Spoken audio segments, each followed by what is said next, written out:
दिल्ली स्फोट प्रकरणात आणखी एका डॉक्टरला अटक करण्यात आल्याची सूत्रांची माहिती समोर येते। डॉक्टर परवेज अन्सारीला उत्तर प्रदेश एटीएसकडून अटक करण्यात आली आहे। डॉक्टर परवेज अटकेत असलेल्या डॉक्टर शाहीनचा धाकटा भाऊ असल्याचंही समोर आलंय। डॉक्टर अन्सारीच्या मांडवियामधील घरातून एक सॅमसंगचा लॅपटॉप, एक मोबाईल आणि काही कागदपत्रही जप्त करण्यात आली आहेत। दरम्यान काल रात्री I-20 कार घटनास्थळावरून हटवण्यात आलेली आहे। तर फरीदाबादमध्ये अटक झालेल्या डॉक्टर शाहीनचं महाराष्ट्र कनेक्शन समोर आलेलं आहे। शाहीनने महाराष्ट्रातल्या तरुणाशी लग्न केल्याचंही कळतंय आणि त्याच अनुषंगाने आता तपासही केला जातोय। डॉक्टर शाहीनने महाराष्ट्रातल्या तरुणाशी लग्न केलं होतं। डॉक्टर शाहीनने 2015 साली घटस्फोट घेतला होता। शाहीनचं लग्न झालेल्या तरुणाचं नाव जफर हयात असं आहे। शाहीनला फरीदाबादमध्ये शस्त्रसाठा बाळगल्याप्रकरणी अटक झाली। महाराष्ट्र कनेक्शन समोर आल्यानंतर महाराष्ट्र पोलीस अलर्ट मोडवर। दिल्ली स्फोट प्रकरणी अटकेत असलेला डॉक्टर परवेज हा डॉक्टर शाहीनचा धाकटा भाऊ। महाराष्ट्र दहशतवाद विरोधी पथकाची मुंब्र्यामध्ये छापेमारी आहे। महाराष्ट्र एटीएस कडून मुंब्र्यातील 2 जणांची कसून चौकशी केली जाते। मुंब्रा भागातील 4 घरांवर महाराष्ट्र एटीएसनं छापेमारी केली आहे। अल कायदा या दहशतवादी संघटनेचे साहित्य बाळगल्याच्या आरोपावरून एका सॉफ्टवेअर इंजिनियरला देखील पुण्यातून अटक करण्यात आली होती। या आरोपीची विचारपूस केल्यानंतर मुंब्र्यामध्ये राहणाऱ्या एका शिक्षकाचा संबंध असल्यामुळेच महाराष्ट्र एटीएसनं कौसा विभागामध्ये राहणाऱ्या त्याच्या घरी धाड टाकली।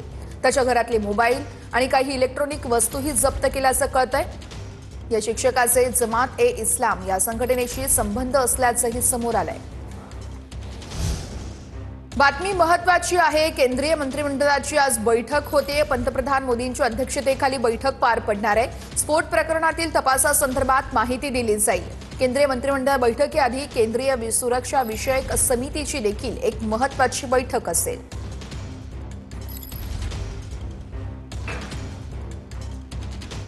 महत्त्वाची बातमी आहे। महाराष्ट्र काँग्रेस पार्लमेंटरी बोर्डाची आज सकाळी बैठक होणार आहे। सकाळी 9 वाजल्यापासून टिळक भवनमध्ये काँग्रेसची ही बैठक असणार आहे।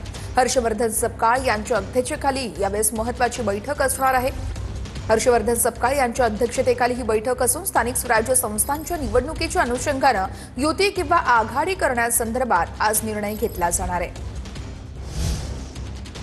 बघूयात महत्त्वाची बातमी। वनमंत्री गणेश नाईक आज शिरूरच्या पिंपरखेडमध्ये जाणार असल्याचं कळतंय। पिंपरखेडमध्ये बिबट्याच्या हल्ल्यामध्ये मृत्यू झालेल्या कुटुंबियांची ते भेट घेतील।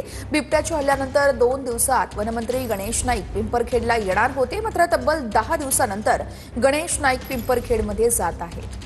जरांगेंचा हत्येचा कट रचल्याप्रकरणी आता आणखी एक अटकेत आहे। जरांगेंचा हत्येचा कट रचल्याप्रकरणी कांचन साळवीला अटक करण्यात आली आहे। कांचन साळवीला रात्री उशिरा जालना पोलिसांकडून अटक करण्यात आली आहे। पोलिसांकडून कांचन साळवीची चौकशीही करण्यात आली आहे। जरांगेंच्या हत्येचा कट रचल्याप्रकरणी आता आणखी एकाला अटक करण्यात आली आहे। कांचन साळवी याला अटक करण्यात आल्याची माहिती मिळते। काल रात्री उशिरा जालन्यातून पोलिसांनी अटक केलेला आहे आणि आता चौकशी देखील करण्यात आल्याचं कळतंय। जरांगेंच्या हत्येचा कट रचल्याचं प्रकरण आणि त्याच प्रकरणी कांचन साळवीला अटक करण्यात आल्याचं कळतंय। जरांगेंचा हत्येचा कट रचल्याप्रकरणी कांचन साळवीला अटक करण्यात आलेली आहे। कांचन साळवीला रात्री उशिरा जालना पोलिसांनी अटक केल्याचं कळतंय। पोलिसांकडून कांचन साळवीची चौकशी देखील केली जाते। जरांगेंच्या हत्येचा कट रचल्याप्रकरणी आता आणखी एकाला अटक करण्यात आलेली आहे। कांचन साळवी असं आरोपीचं नाव असून जरांगे पाटील यांनी पत्रकार परिषदेत अनेक आरोप देखील केले होते। रामनाथ ढाकणे आमचे प्रतिनिधी आपल्याला या संदर्भातले सविस्तर अपडेट्स देत आहेत। रामनाथ, वर्षा, आपण पाहतोय की मनोज जरांगे पाटलांच्या हत्येचा कट जो रचला होता ते प्रकरण अगदी काही दिवसामध्ये उघडकीस आलेलं होतं आणि त्या प्रकरणी यापूर्वी 2 जणांना ताब्यात घेण्यात आलेलं होतं। अमोल खुने आणि दादा गरड अशी त्यांची नाव होती। मात्र रात्री उशिरा जालना पोलिसांनी कांचन साळवी नावाच्या आरोपीला अटक केलेलं आहे। रात्री उशिरापर्यंत ही कारवाई सुरू होती। रात्री त्याला अटक करण्यात आलेली आहे। आपण जर पाहिलं तर तो धनंजय मुंडे यांचा पीए असल्याचा उल्लेख आणि आरोप जो आहे तो काही दिवसापूर्वी मनोज जरांगे पाटील यांनी केलेला होता। त्यानुसार काल माध्यमांसमोर येऊनच कांचन साळवी याने आपण अमोल खुनेला ओळखतो, मात्र दादा गरडशी आपला कसलाही संबंध नव्हता, तोच आपल्याला काही रेकॉर्डिंग देण्याच्या बदल्यात पैसे मागत होता असं देखील त्याने म्हटलेलं होतं आणि रात्री उशिरा जालना पोलिसांनी त्याला ताब्यात घेतलं आहे. निश्चितच रामनाथ, या चौकशीत काय पुढे ते बघणं अतिशय महत्त्वाचं आहे. तुर्तास धन्यवाद. नागपूरमध्ये हर्षवर्धन सपकाळ यांचा सुनील केदार यांना दणका आहे. मागील आठवड्यातील जिल्हा निवड मंडळाची बैठक अवैध ठरवण्यात आली आहे. आज पुन्हा एकदा बैठक घेण्याचे निर्देश देण्यात आलेत. जिल्हा निरीक्षकांना सूचना न देता बैठक घेतल्यानं सपकाळ यांनी दखल घेतली आहे.